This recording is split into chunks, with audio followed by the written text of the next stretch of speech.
Hey, Rick, what did you eat last night? You know, Kate, I actually ate last night what's slowly becoming one of my favorite dishes to make.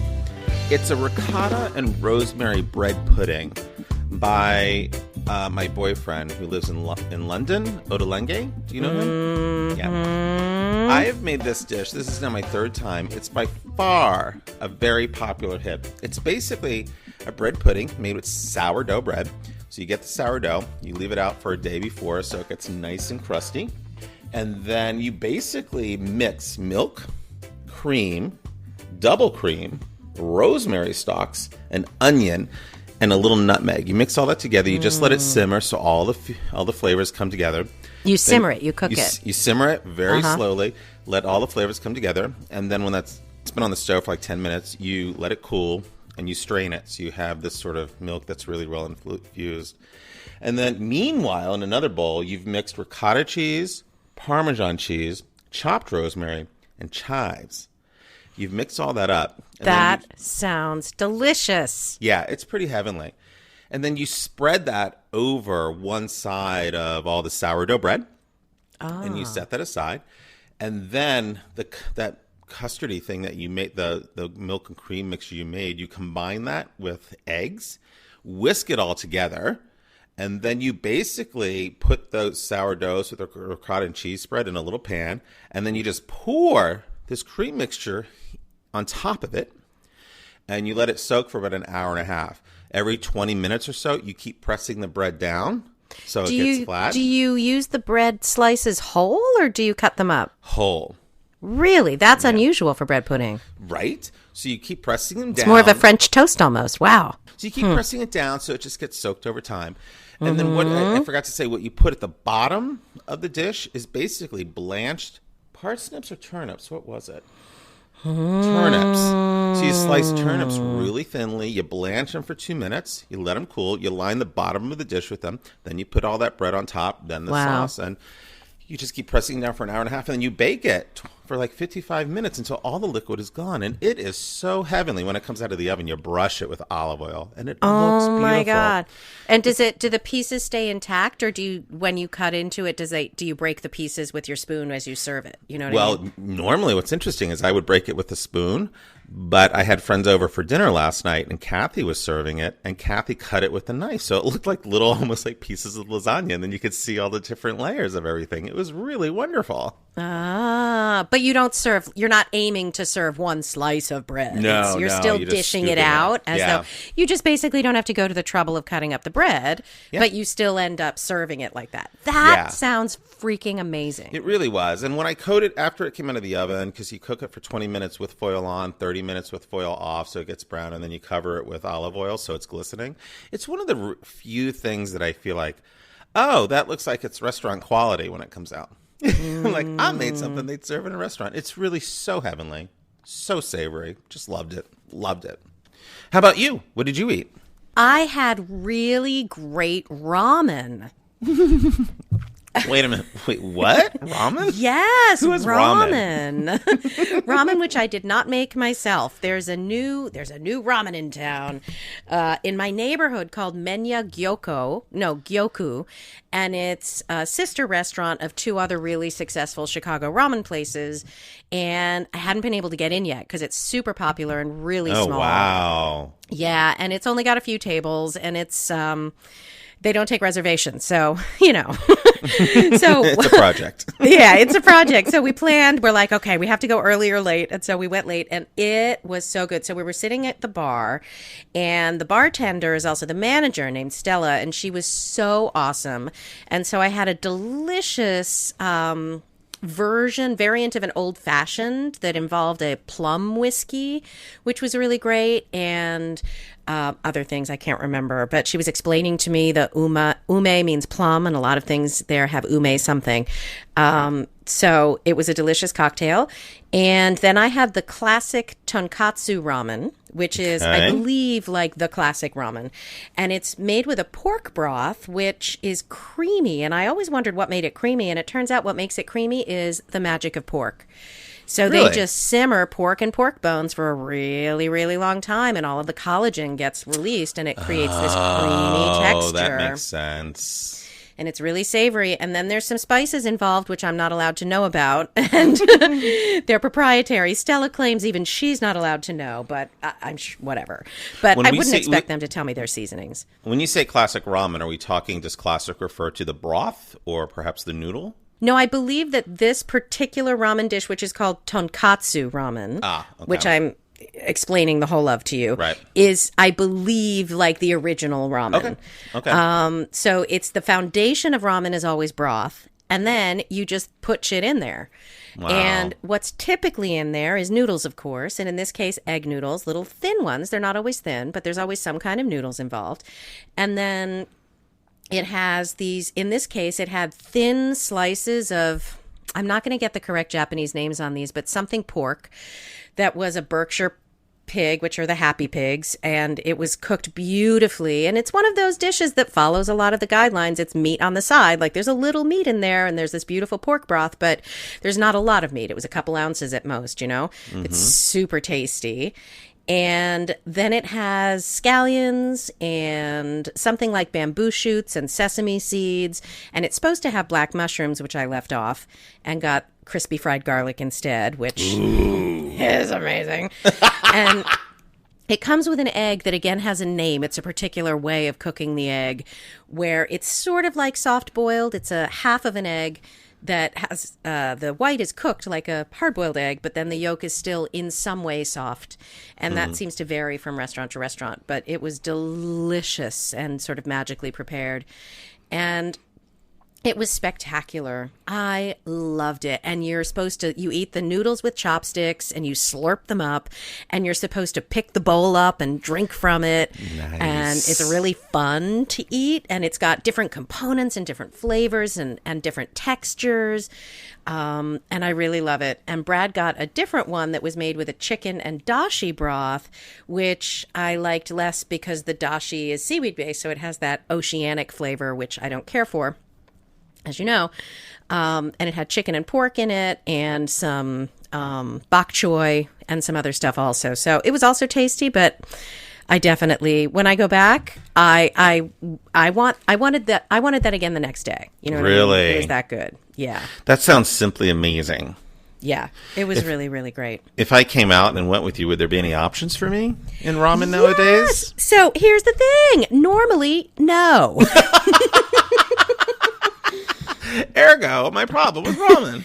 However, this place happens to have a vegan ramen. What? And it's the first time I've ever seen that. And I asked her about it without any leading question. I was like, I see you have vegan ramen. How is that? And she could easily have said, stick with the pork. You know what I mean? But she was like, it's actually really delicious. And they somehow use oat milk to get the creaminess in the broth. Interesting. And then obviously you can just leave the pork out and put a bunch of other tasty things and seasonings in and all those veggies and stuff. And if you wanted the egg, you could. That's not vegan anymore, of course, but for you could. So yes, we could go there and eat ramen if we could get a table. I would love that. That sounds delightful. It seems like they have a really great attention to, obviously, how something's composed. So I love that idea, and I feel like that would transfer really well to their vegan version. I saw a picture of it on Yelp or something, and it looked beautiful. Nobody ordered it while I was there, I don't think. But everybody who was there was really happy with what they were eating. You know, it was one of those, because there was a bunch of us at the bar. It was lovely. It's a nice atmosphere. And I think this is partly because this is not their first restaurant. And Stella, who's the manager, comes from a restaurant family. And so she knows how to manage a restaurant, and the people who own it and run it know how to own and run a ramen place. So it didn't have a lot of kinks, you know? Brilliant. Yeah. Brilliant. Yeah, my only complaint is that it's too hard to get in, which, you know, I'm good sure for they'll them. get right on that for you. Exactly. Hello, and welcome to another episode of You Won't Believe What I Ate Last Night. I'm Kate. And I'm Rick. And this is our ongoing conversation about food, health, weight management, and our endeavor to be and stay healthy in a really tasty world. With love, kindness, and compassion towards ourselves and others. Season 5 of You Won't Believe What I Ate Last Night is brought to you by Smart Building Technologies, a leading provider of building automation solutions, bringing smart technologies along with energy savings to the workplace. Find out more at smartbuildingtech.com. That's smartbuildingtech.com. Today, we are going to talk to you about the U.S. News and World Report's 2020 rankings of the best diets. So that's what we're going to talk about. We're going to tell you about the winner. We're going to tell you about the losers. We're going to tell you about the in-betweeners. And to start with, I have a question for you, Rick. Yes. How do you define the word diet? Oh, my God. How do I define the word diet? Well, isn't that interesting? You're asking me that. The first thing that comes to mind, it's so different from how I would define it 20 years ago. Yes, tell me. When I first started on this journey, I'd be like, what is the thing that you're going to do, implement, make part of your life on a temporary basis in order to get to where you think you should be weight-wise and health-wise? Mm-hmm. Obviously, nowadays, I hardly use the word diet as in something that I do. Diet is something that it is for me. It's my overall diet that I look at it now. And obviously, I don't look at it as something I do short term. It's a long-term way of eating. It's sort of how I think about my diet as opposed to a diet. Brilliant. Well, as it happens, you are aligned with the experts on that. Thank God. So the punchline of the list we're going to talk about is none of those short-term lose weight quick diets are good on a long-term basis, which is why you can eat tacos for every meal or pizza for every meal and you will lose weight. But it's not a diet in the sense of a lifestyle and how you eat in general. So that's definitely like how you want to live, how you can live is what we're talking about there. Right. Yeah. And the winner is? Mediterranean diet. Yes, for the third year in a row, the Mediterranean diet is the absolute winner of best diets. It literally knocked out the competition, it says. And it's so funny because we haven't done an episode on the Mediterranean diet. We've certainly done episodes on other things. Yeah. And the way they chose it was that it includes balance, maintainability, palatability, family friendliness, sustainability, and overall healthfulness. So that's how these are ranked. If you're wondering, well, what are they using to decide? That's what they're using to decide. And it's no surprise that it still remains the number one best diet overall, says nutritionist Lisa Dreher. And it's so true because anytime I've gone to a nutritionist, I've done it like 3 times. They don't always use the word Mediterranean diet, but it always comes back to what they're eating in the Mediterranean. Clean protein, vegetables, and just a little bit of wine. Well, as some of these articles, and we're going to go more into those details, but as some of these articles stress, it's actually what they were eating in the Mediterranean, like Italy and Greece, in the 60s. To be clear, everything is ruined at this point, and so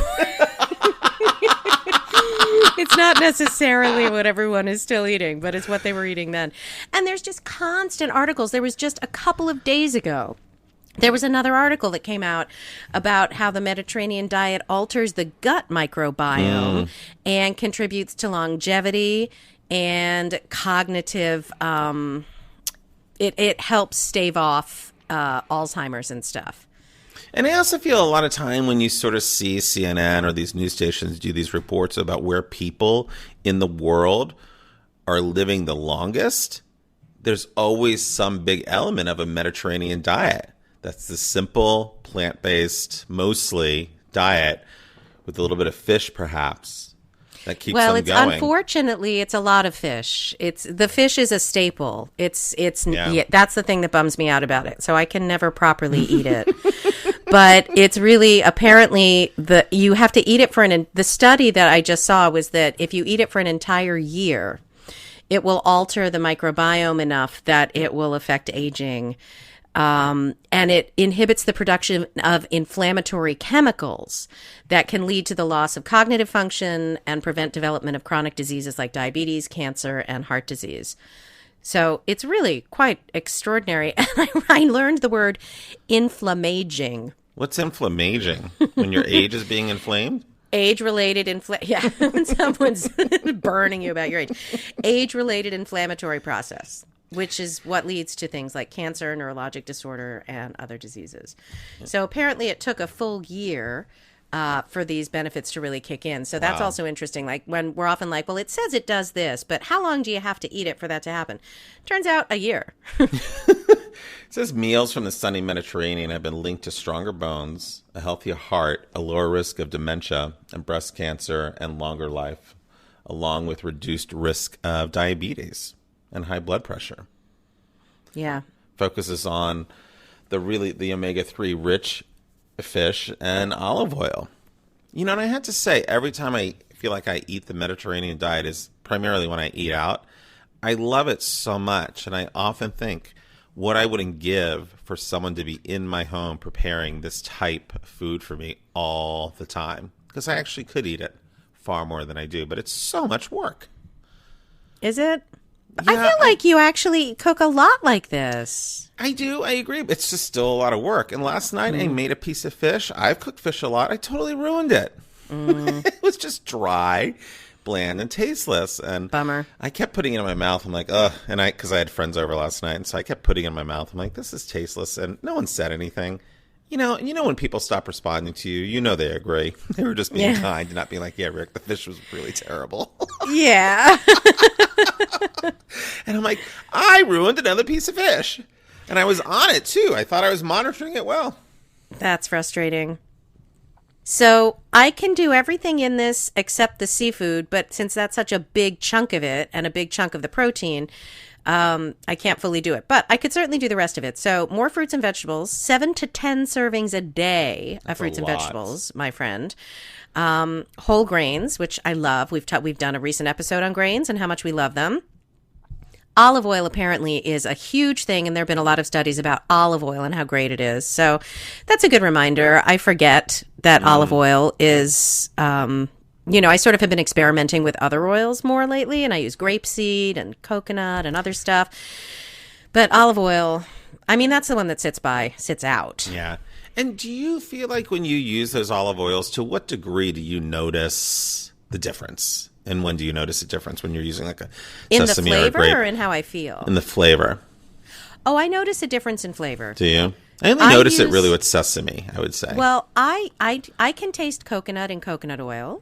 Mm-hmm. So I only use it in a dish where I'm okay with that. Right. Which is a lot. Grapeseed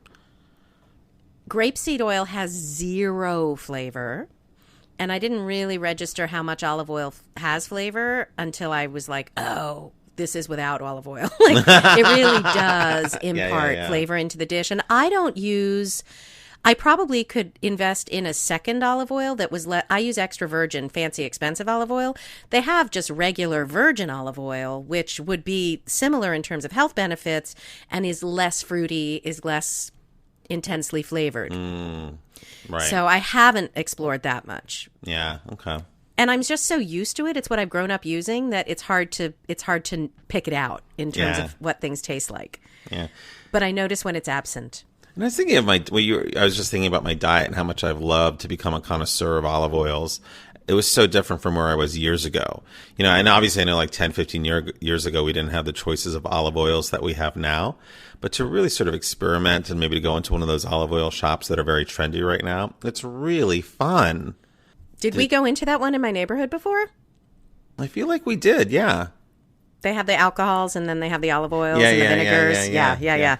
It is. It's super fun to get garlic ones and So then you're supposed to eat fish twice a week at least. So that's not, it's not terrible. If you ate fish, that would be totally reasonable. Mm-hmm. And substitute fish, poultry, or beans for meat. So you're supposed to eat really little red meat. And if you do, make sure it's lean and keep the portions small. You're allowed a little bit of dairy, but minor. You're allowed some wine, 1 or 2 small glasses a day, lots of herbs. And I love that they include socializing as part of the diet. That was really beautiful, wasn't it? I read it and I was like, what? Wait a minute. Are you telling me how you act while you're consuming food is actually going to add to a greater sense of well-being and happiness? How dare you? Right? And haven't we done a couple episodes on that, too? On eating with people and without people? Yeah, and the difference it makes? Totally. And the one problem I think about, even when you just said 2 fish twice a week, I'm like, where I am with fish now? I eat fish, but I'm like, even twice a week seems like a lot to me. Poor little fishes. It's more the animal than I want to be eating, to be honest. Yeah. And when I was eating really, really healthy for those few years in there, or a couple or whatever it was, Except for the fish, that is pretty much what I did instinctively. I didn't do it on purpose, but that was what felt like the right thing. Except I probably had a little more dairy. I would have yogurt most days. And, well, at that point, I wasn't eating a lot of cheese either. But it makes sense. It makes so much, it's just what everyone says. Totally. Whole grains, mostly plant-based. Yeah. And it's sort of, to me, that's the diet that always makes me feel most like Popeye when I'm done. I feel the immediate results of it because it's obviously such a good combination of foods. Yeah. All right. So that's the Mediterranean diet. So now we're going to talk to you about other things, other kinds of diets that were good and not good. So, Kate, had you heard of the DASH diet before this article? I have indeed. And that was like the second best, interestingly. And basically all I know about it is that it's like no salt. Totally. And it's to lower blood pressure. I had heard of it. I didn't actually know, had never bothered to look up what it was. Turns out it's more than no salt. You're also supposed to have lots of fruits and veggies and low-fat dairy and less saturated fat. Yeah. And no salt or limited salt. They're saying it advocates the reduction of sodium in the diet to about 1,500 milligrams a day and emphasizes consumption of minimally processed fresh food. There you go. Right. I mean, that's certainly one of the themes here for all of these is none of these diets include a bag of chips. Nope. There will be no Doritos at the end of your meal. There'll be no Doritos. There's no fast food. There's no canned foods. There's no processed or packaged food. There's no deli ham. There's no pepperoni. And Deli ham? I don't know where that came from. I don't even eat deli ham. And I was just thinking I actually bought a bag of Doritos on my way home and they're sitting on my counter. I can't wait to eat them tonight, but that's not going to be on the approved diet plan. It is not part of the Mediterranean diet. The classic fish, Dorito, I believe hails from the Aegean Sea classically. Sounds delicious. And a bit of crunch. Yeah. Well, if there's one way to get me to not want to eat chips, make them taste like fish. Flavored fish, flavored Doritos. That's what we need for you. Even Old Bay flavored chips I can't eat because they remind me too much of crab, even though they don't taste like crab. It's just the Old Bay. It says studies have shown that the DASH diet can reduce blood pressure in a matter of weeks, which I thought was super interesting, which makes sense. Sure, well, stop eating salt, yeah. Tied with that was the flexitarian diet, which is basically being a vegetarian with occasional meat. Yes. Occasional meat or fish. Now, did you see where Doritos were allowed on the flexitarian diet? I did not. No. Okay. They are still not. Still an emphasis on whole grains, fruits, veggies, and plant-based proteins. It's basically a vegetarian diet that allows the occasional piece of meat or fish, thus making it flexible. A combination of flexible and vegetarian. Right. Then there's one that, funnily enough, it's funny they felt the need to name this, but there's one called the Mind Diet, which is a combination of Mediterranean and DASH, and it stands for Mediterranean Dash Intervention for Neurodegenerative Delay. Oh, I'm sorry. Is that what? Okay, that's what it stands for. Good to know. That's what it stands for. However, it's easier than Mediterranean, they say, because it requires less fish and fruit. So you might like that, but the salt is a problem for me. Yeah. And again, every time we read, or, just as we go through these, Kate, it's just still that whole conversation that we're always in between fresh food and processed food. It always comes back to finding this balance. Yeah, it's weird that we're still talking about it because it feels like this question has been asked and answered 100 times. And the answer is the same every freaking time. And yet people are like, well, what if? Because nobody wants to hear the answer. No one wants to put up with the answer. It's not the same thing, but it's a lot like every time summer comes around, you turn on your local news. And here I am, 52 years of age, and I have every start of summer, I have to listen to the newscasters deliver the story as though it's never been delivered before. The idea that if you have a car, what you shouldn't be doing in the dead of summer is closing all the windows with your child or your pet inside. There's a part of me that's like, wow, still in that conversation. That's amazing. And I get it, right? New people coming up all the time. There's plenty of people being born all the time. And I guess, yes, everyone has to learn. Don't lock live things in a really hot car.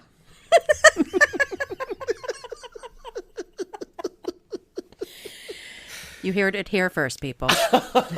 Don't lock live things in a really hot car.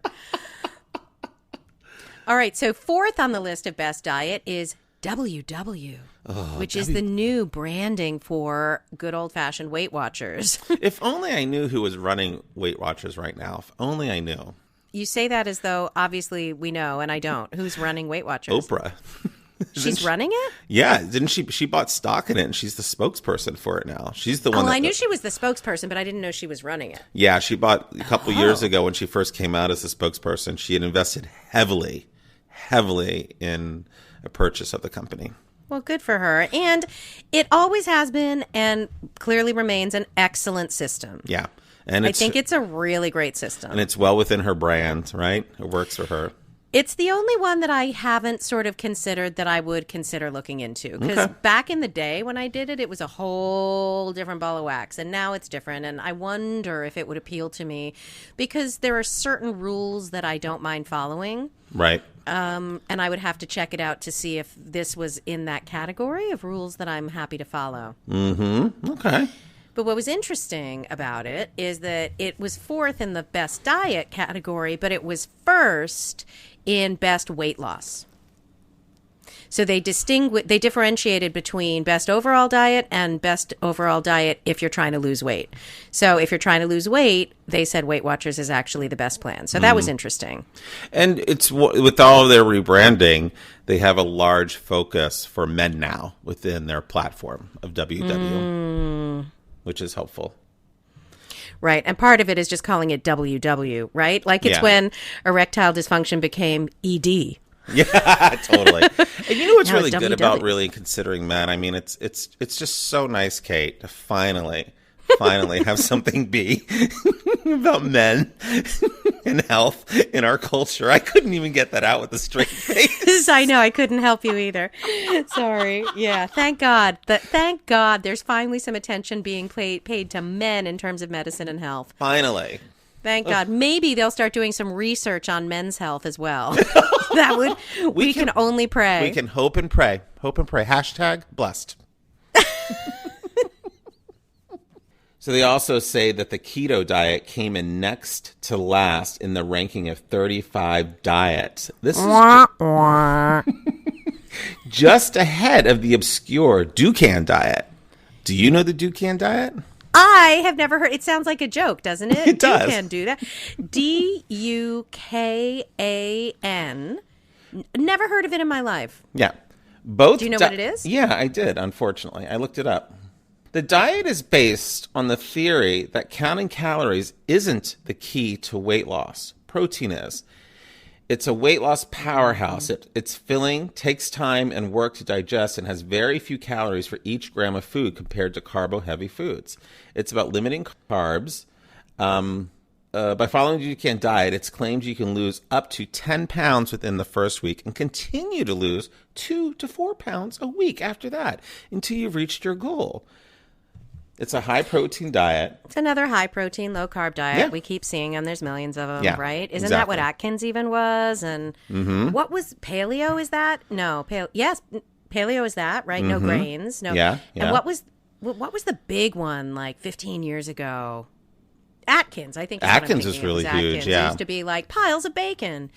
Yeah. And both of those diets aim to get you into the state of ketosis, where it's a metabolic state that burns the body's stores of fat instead of the carbohydrates. And the whole idea is so interesting because you get your body into the state of ketosis, and ketosis is only meant to be stayed into for maybe 2 to 3 days. But what happens when you're in that state of ketosis, you tend to lose a lot of weight really quickly. So people want to stay in ketosis longer.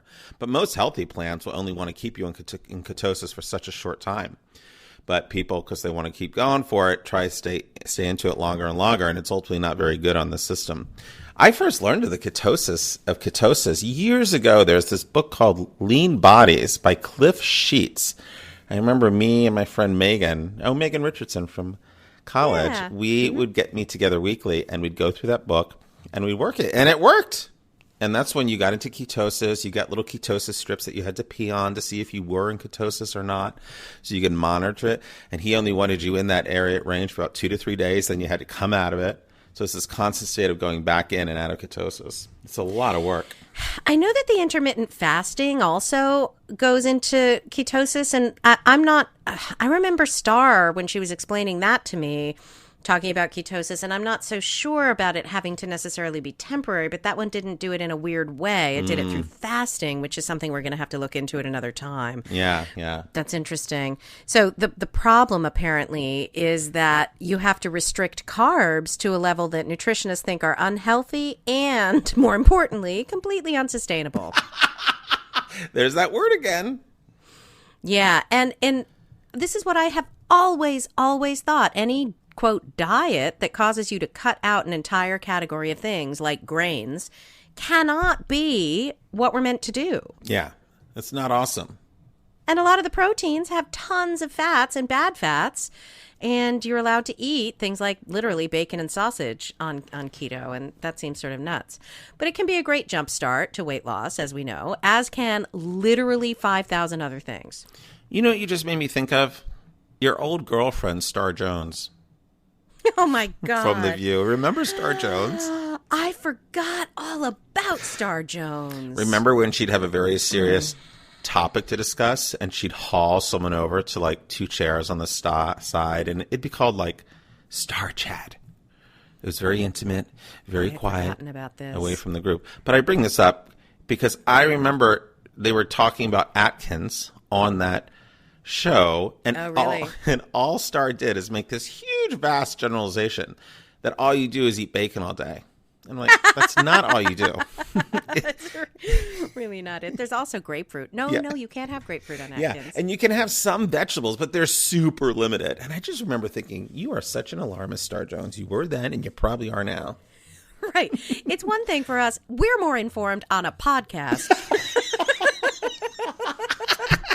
than she was exactly. on a giant show. And all I had to say is, where are you now, Star Jones? What are you up to? If anyone knows what Star Jones is up to, let us know. Okay. What? Just promoting interaction. So keto tied for 3rd place for best fast weight loss diet, quote unquote.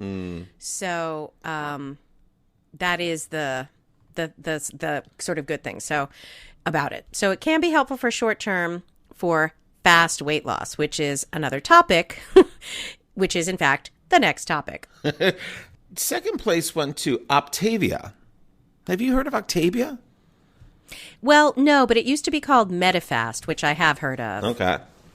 That's prepackaged stuff that you supplement a little bit. The major fast weight loss are all medically shakes and bars and stuff like that with a little bit of other stuff at home, which means to me it has to be all full of chemicals. Yeah. Because, again, the goal isn't health. The goal is fast weight loss. Yes. And fair enough. I mean, that's what it is, and that's what it does. Yeah. Did you ever do any of the shakes and bars in your life?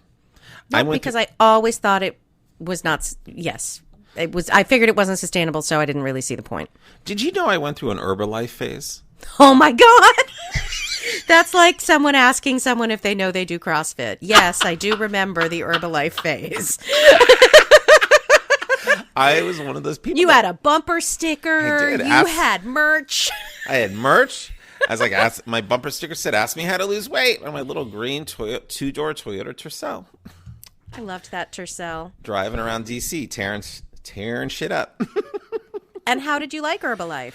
Well, I liked it because it worked. I lost a lot of weight, and Yeah. I actually liked a lot of the flavors. And most importantly, it got me into this great community of people that I really, really liked. Really, really fun. But wait for it. It wasn't, what's the word? Sustainable. Really? Yeah. Really, you can't live on packaged shakes? And pills. No. And pills. Mm. And I always loved these 2 magic green pills that you specifically had to take before you ate something terrible, because it sort of like sucked all the fat out. So you saw all these people popping these pills like 30 minutes before they were basically going to eat like, Velveeta and salsa and chips. Do you know, I will just leave it at people. Do you know, I think I was on something like that in Boston. I now remember Pam Harvey sold me some pills like that. I now remember. And it was some pyramid thing again. And I don't know that she called it Herbalife, but it was very much like that. Yeah. I was a distributor. I had people under me. Yes, I'm sure you did. Until I got bored. Yeah. So the first place is something called HMR, which stands for Health Management Resources Program, which again is meal replacement, shakes, bars, blah, blah, that you add a little fruits and veggies to. And then Optavia, then WW, and Jenny Craig. Tied. Highly ranked. WW tied for third, along with Jenny Craig, which ranked 12th in the best overall diet list. And then Atkins and Keto tied for third place for quick weight loss, despite that they ranked at the deep bottom in other diet categories, such as best diet, most healthy diet, best diets for heart health, and diabetes. Ironically, HMR and Optavia joined them toward the bottom. It's fascinating. So again, do them for a month or two, jumpstart, you reset your hedonistic set point, as we discussed many years ago on here, and then you pick up with something closer to the Mediterranean diet. Their final piece of advice here. Spending your life weight obsessed and going on and off diets is no way to live. One of the things we hope to convey to the American public is that there's time to grow up about diet and give it more respect. Well, that is true. Exactly. Because they're like, how is it that the best weight loss diet can be at the bottom of the list for best overall diet? And the answer is that the best way to lose weight so fast is to do something, and I quote, very silly, unsustainable, and arguably irresponsible. It's not truly best, just fast, says Katz, who is the president of the True Health Initiative, a nonprofit organization dedicated to health promotion and disease prevention. Disease prevention. There you go again, Kate, trying to promote disease. Yeah, he says most things that are bad for health can cause short-term weight loss. And this is stuff we've talked about before. You don't want to cut out whole groups of things. You can't sustain such low calories, all that stuff. And then I thought that this other thing was cool. He said grown-ups don't generally expect to get rich fast. They understand that that's not going to work out, but everybody thinks there's some secret to losing weight fast. Oh, it's so true, and that it should just happen. And that we shouldn't be burdened with the work of learning how to have a sustainable diet plan. Mm-hmm. You know, it made me think about something we've talked about on the show before. When I got done reading this, I was like, so much of this really comes back to that whole thing when they talk about losing weight, the 80-20 rule. How 80% of it is diet and 20% can be exercise. And that's also one of those things I never really want to get behind because I don't want to believe it's true. I was thinking when you said 80-20, that's so interesting. I was thinking of it as a different 80-20 rule, which is you eat really well 80% of the time. And then 20% of the time you get to have, in my case, a cheeseburger. Right. Totally. Yeah. And isn't that such an interesting idea? What we were saying just a few minutes ago, that sometimes there's just messages we don't want to get. We just don't want to quite believe that that's the way something has to be and that's the way something has to go. It's still, it's probably the single greatest thing I struggle with most of the time, trying to stay healthy in this freaking tasty world. Totally. And it's such an impulse to want the quick fix for everything. Yeah. You know, I noticed that in my voice clients. You know, Really? nobody wants to do the work to make the changes in the muscles. They're like, well, what can I do to fix this immediately? Or whatever. Totally. I was driving home tonight and I was running a little bit late. And I was just thinking, wow, when I'm done recording this session, I don't want to have to cook another meal. And I passed your favorite restaurant, Subway. And I thought, oh, Rick, just stop and run in. You can talk about what you ate at Subway. But I didn't. I passed it. Good for you. I know, but now I'm exhausted at the idea of having to prepare something. Well, unfortunately, you have those Doritos. Oh! Yes, that'll last for about an hour. I know. And this is the thing. I usually see clients till 8 o'clock. And then I have other work to do. So That's a the real dinner is a struggle for you. problem. Yeah, it is. Because the last thing anyone wants to do at 8 o'clock after more than an entire day of work is freaking prepare dinner. Yes. And then I'm up and, I have to be up at 6, so I can't stay up. I mean, it's ridiculous. So, Yeah, there we are. We'll have to solve that somehow. So let us know what your thoughts are about diets. Have you tried anything that you love? Have you had great success with the Mediterranean diet? Do you hate the Mediterranean diet? Let us know. And as always, when you're done listening, rate and review our podcast.